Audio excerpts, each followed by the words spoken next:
डेरा इस्माइल खान और मुज़फ़्फ़राबाद में शदीद तूफ़ानी बारिश, मुख्तलिफ हादसात में 10 अफराद जान बहक और 70 से ज़ायद ज़ख्मी। तूफ़ान की रफ्तार 100 किलोमीटर फ़ी घंटा तक रिकॉर्ड की गई। मुतादिद मकानात की दीवारें और छतें गिर गईं। दरख्त जड़ों से उखड़कर सड़कों पर गिर गए। घरों और दुकानों पर नस्ब सोलर पैनल्स भी टूट गए। पेशावर और मर्दान समेत खैबर पख्तूनख्वा के मुख्तलिफ हिस्सों में बारिश। बटग्राम मानसेरा में तेज़ हवाओं के साथ बारिश। नदी नालों में दगयानी, बहाव में तेज़ी। बुनेर में तूफ़ानी बारिश। खौफजदा PDMA ने अलर्ट जारी कर दिया। सूबे के बेशतर अजला में फ्लैश फ्लड और अर्बन फ्लडिंग का खदशा। एहतियाती तदाबीर इख्तियार करने की भी हिदायत कर दी।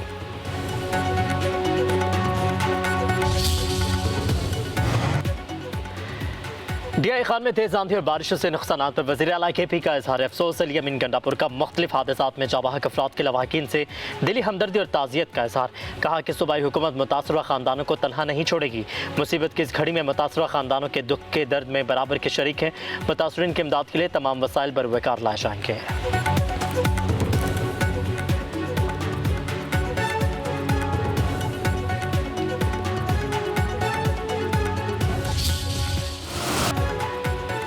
मानसून के एक और ताकतवर स्पेल की एंट्री। लाहौर और फैसलाबाद समेत पंजाब के मुख्तलिफ शहरों में बादल बरस पड़े। फैसलाबाद में सबसे ज़्यादा बारिश इलामा इकबाल कॉलोनी में 77 मिलीमीटर रिकॉर्ड की गई। कुंदियाँ, शकवाल, वजीराबाद, आरिफवाला, बिहाड़ी, फोटोबास में तेज़ बारिश से जल थल एक। फोटोबास में शदीद आंधी के बायस दरख्त गिरने से अहमद नामी नौजवान जान बहक। महकमा मौसमियात की सिंध समेत मुल्क भर में 30 अगस्त तक शदीद बारिशों की पेश गोई।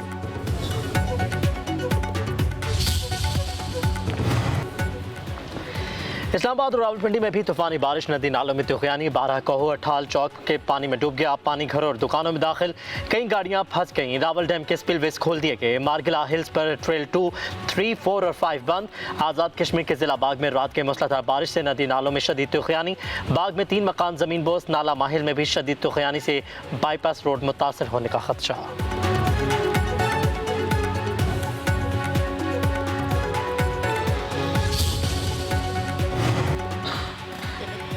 कसूर में दरियाए सतलुज में ऊंचे दर्जे की सैलाबी सूरत हाल बरकरार। पानी के बहाव में खतरनाक इजाफा। राब्ता सड़कों और दही आबादियों में पानी दाखिल। लोग खौफ का शिकार।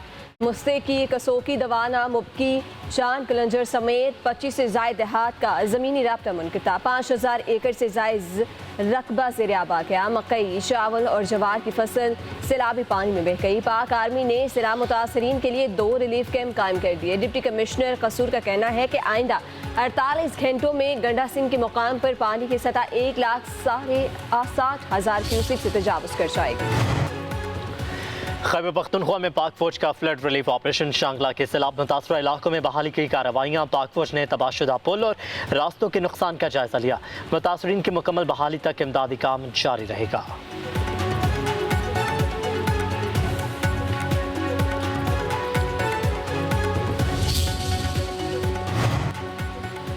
नायब वज़ीर आज़म वज़ीर ख़ारिजा इसाक डार का दौरा बांग्लादेश। ढाका में इसाक डार की बांग्लादेशी मुशीर तजारत शेख बशीरुद्दीन और गवर्नर बांग्लादेश बैंक से मुलाकात। 2 तरफ़ा तजारत, सरमायाकारी और इक़्तिसादी ताउन पर बातचीत। मुआशरी ताल्लुकात मजबूत बनाने और ख़ित्ते में हालिया पेशरफ्त पर भी तबादला ख्याल। मुलाकात में आला हुकाम और बांग्लादेश के सरकारी तजारती इदारों के सरबराहान शरीक।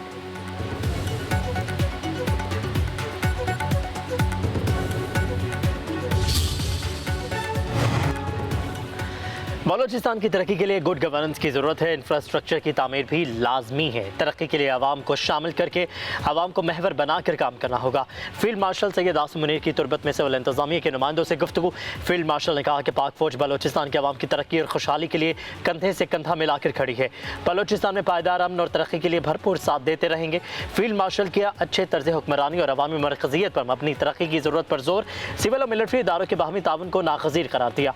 ISPR के मुताबिक फील्ड मार्शल आसिम मुनीर को सूबे में फितनल हिंदुस्तान के खिलाफ कामयाब ऑपरेशन और मुख्तलिफ प्रोजेक्ट से मुतालिक ब्रीफिंग दी गई।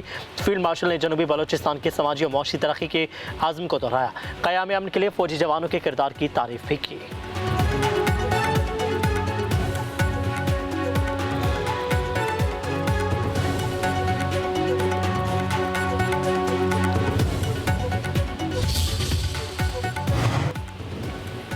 कराची में भारतीय खुफिया एजेंसी रॉ का बड़ा नेटवर्क पकड़ा गया। दहशतगर्दों के सेफ हाउस का भी इंकशाफ। बदीन के 45 साल अब्दुर्रहमान के कत्ल में भी रॉ ही मुलविस निकली। टारगेट किलर्स ने एतराफ़ कर लिया। एडिशनल IG CDD आज़ाद खान का कहना है कि रॉ के एजेंट संजू कुमार और फौजी ने शेखुपुरा के सलमान वर्क को हायर किया।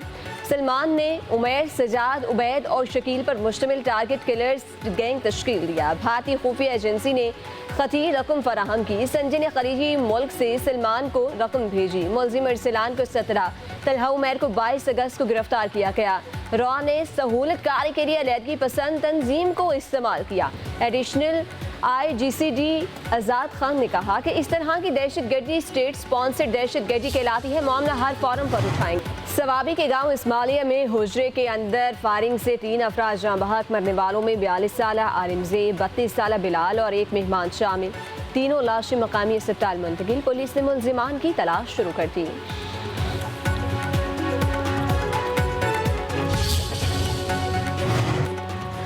मोदी सरकार का जंगी जनून खत्े के अमन सलामती के लिए सबसे बड़ा खतरा है। मोदी सरकार की बहरा हिंद को तसादुम का गढ़ बनाने की साजिश।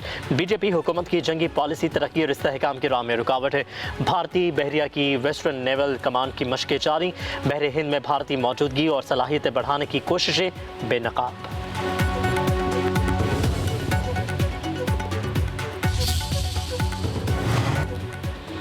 पाकिस्तान का क्रिप्टो रिजर्व विजन से हकीकत तक का सफर। वज़ीर मुमलिकत बराए क्रिप्टो और ब्लॉकचेन बिलाल बिन साकिब की 2018 में पेश गोइयाँ दुरुस्त साबित। पाकिस्तान ने बिटकॉइन के रिजर्व के जरिए आलमी क्रिप्टो हिकमत अमली में शमूलियत इख्तियार कर ली। पाकिस्तान वर्चुअल असासा जात रेगुलेटरी अथॉरिटी का क़याम मुल्की क्रिप्टो मार्केट के लिए संग मील है। वाशिंगटन के बाद शिकागो में भी अमेरिकी सदर डोनाल्ड ट्रंप का नेशनल गार्ड तैनात करने का इंदिया। रियासत इलिनॉय के गवर्नर ने उसको इख्तियारात का गलत इस्तेमाल करार दे दिया। कहा कि रियासत में किसी हंगामी सूरत हाल की ज़रूरत नहीं। सदर ट्रंप मसनूई बहरान पैदा कर रहे हैं। इससे कबल सदर ट्रंप वाशिंगटन DC में 2000 फौजी तैनात कर चुके हैं।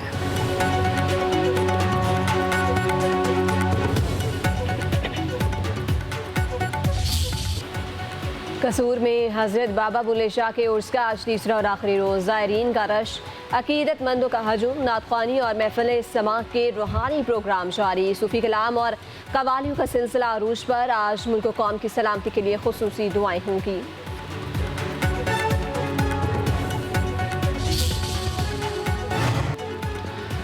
वफाकी वज़ीर दाखिला और चेयरमैन PCB मोहसिन नकवी ने एक बार फिर वाज़ेह कर दिया कि भारत के साथ जब भी बात होगी बराबरी की बुनियाद पर होगी। कौमी टीम में किसी को शामिल करने या निकालने में उनका कोई किरदार नहीं। सिलेक्शन का फैसला एडवाइजरी और सिलेक्शन कमेटी ही करती है। वनडे टीम की कप्तानी का फैसला भी सिलेक्शन कमेटी ही करेगी।